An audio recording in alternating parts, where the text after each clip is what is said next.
Assalamualaikum warahmatullahi wabarakatuh. Okey, untuk minggu ini, minggu yang ke-20, Pendidikan Islam tingkatan 3, kita akan mempelajari pelajaran yang ke-10, hindari sifat negatif daripada bahagian hadis. Okey, baik. Sekiranya macam dah belajar, kalau dah belajar kat dalam kelas, anggaplah ini sebagai ulang kaji supaya kamu lebih faham dan lebih tahu detail lah mengenai hadis ini.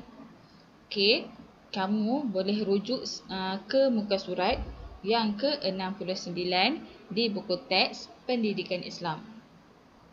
Okey, Ustazah akan bacakan hadis yang kita akan belajar pada minggu ini. An Anas bin Malik radhiyallahu anhu yaqulu kana Rasulullah sallallahu alaihi wasallam yaqulu Allahumma inni a'udzubika minal ajzi wal kasal wal jubni wal haram wa a'udzubika min fitnah al mahya wal mamat wa a'udzubika min azabil qabr. Riwayat Al-Bukhari. Okey, jom kita tengok maksud dia satu persatu. Allahumma inni a'udzubika, ya Allah, aku memohon perlindunganmu, minal ajzi wal kasal. Min tu daripada al ajzi, sifat lemah, wal kasal dan malas. Al kasal tu malas. Wal jubni wal haram, dan sifat pengecut dan nyanyok. Okey, jubni pengecut, al haram. Ha kalau kamu tengok di situ, ha ialah ha yang bulat. Kalau ha yang ha pedah tu, yang tu haram, yang ni haram, nyanyok. Okey, seterusnya wa a'udzubika, dan aku memohon perlindunganmu, min fitnatil mahya wal mamat, daripada fitnah kehidupan dan kematian. Wa a'udzubika min azabil qabr, dan aku memohon perlindunganmu daripada azab kubur. Ini adalah hadis Nabi, yang hadis Nabi Rasulullah sallallahu alaihi wasallam. Okey, seterusnya dalam hadis ni kita boleh tengok ada 4 sifat yang tidak disukai. Okey, sifat yang pertama, kita tengok sifat yang pertama ialah lemah. Okey, lemah ni dalam bahasa Arab tadi ajzi, minal ajzi wal kasal, lemah. Kasal tu maksudnya malas. Okey, apa maksud lemah? Lemah ialah meninggalkan sesuatu yang tidak mampu dilakukan. Orang yang lemah ini mungkin ada keinginan untuk melakukan kebaikan, namun tidak mampu melakukannya. Dia nak buat. Contoh, dia nak tolong orang, dia nak bantu orang, tapi dia lemah. Dia tak boleh. Contoh, dia nak pimpin orang berjalan. Macam mana dia nak pimpin sedangkan kaki dia pun sakit? Itu maksudnya dia lemah. Lemah lawannya kuat. So, kalau sifat tidak disukai itu ialah lemah, maka sifat yang disukai ialah kuat. Macam mana kita nak menjadi orang yang kuat? Kita kena jaga kesihatan, makan makanan yang berkhasiat, menjalani kehidupan yang sihat. Okey? Itu sifat yang pertama. Sifat yang kedua ialah malas. Malas maksudnya meninggalkan sesuatu yang mampu dilakukan. Dia boleh buat tapi dia malas. Contoh, boleh je datang sekolah, tak ada masalah sebab dah bangun awal pukul 6, tapi dia malas. Malas untuk datang sekolah. Itu maksudnya meninggalkan sesuatu yang mampu dilakukan. Dia boleh je jalan, naik bas, pergi sekolah tapi dia tak datang. Orang yang malas hanya mempunyai sedikit keinginan atau tidak ada keinginan langsung untuk melakukan kebaikan. Okey? Maksudnya di sini tak teringin langsung nak tolong, ataupun ada sikit je nak tolong. Kalau orang push tu, dia bolehlah memaksa diri untuk menolong. Dan kadang-kadang orang yang malas ni memang tak ada keinginan langsung. Contoh, bertemu dengan guru di sekolah. Guru tengah pegang buku banyak-banyak kan. Ustazah tengah pegang, cikgu tengah pegang buku yang banyak yang bertimbun tu. Okey, dia nampak tapi dia malas. Dia kuat, dia boleh je buat, tapi dia malas, dia tak mau nak tolong. So dia tengok je. Okey, lawan kepada malas ialah rajin. So malas ni insya-Allah tak berjaya. Kalau rajin insya-Allah berjaya. So jadilah orang yang rajin. Rajin adalah sifat yang disukai oleh Allah Subhanahu Wa Taala dan juga disukai oleh para rasul. Sifat yang tidak disukai dalam hadis tersebut, yang seterusnya ialah pengecut. Okey, kita tengok maksud pengecut. Wal jubni wal haram.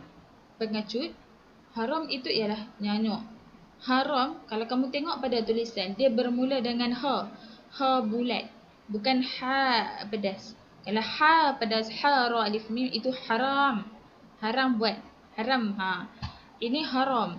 Haram ni maksudnya penyakit. Penyakit nyanyuk. Okey, kita tengok yang pertama. Kita tengok yang ketiga, iaitu pengecut. Pengecut maksudnya orang yang tidak berani melakukan atau menghalang sesuatu situasi. Dia takut.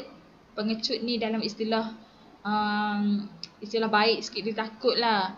Contoh, dia boleh je nak halang orang tu untuk, contoh orang tu tengah dibuli ke apa ke benda kan. Dia boleh je untuk menghalang situasi, tapi dia pengecut, dia tak berani nak halang. Dia kuat, dia ada kekuatan, dia besar. Dia kalau nak lawan pembuli tu, dia boleh je nak lawan, tapi dia pengecut. Dia tak berani untuk menghalang orang tu membuli orang lain. Macam tu. Pengecut lawannya berani. So kita sebagai umat Islam ni, kita sebagai sahabat yang baik, kawan yang baik, kita kena berani. Berani menegakkan kebenaran, bukan berani untuk buat kesalahan.